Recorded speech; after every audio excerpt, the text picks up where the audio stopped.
துலா தொட்டில் உன்னை வைத்து நிகர் செய்ய பொன்னை வைத்தாள்.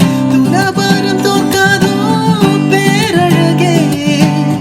முகம் பார்த்து பேசும் முன்னே முதல் காதல் சிந்தும் கண்ணை அணைக்காமல் போவேனோ ஆருயிரே.